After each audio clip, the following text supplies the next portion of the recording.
Ito po yung dam sa Bansalan.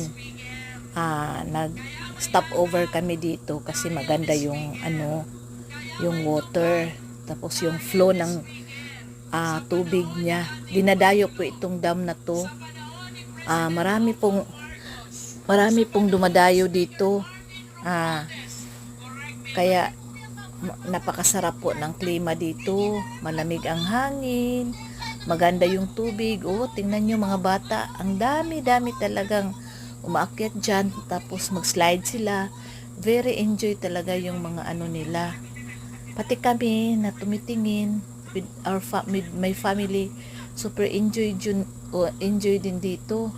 Kaya masarap talaga pag summer.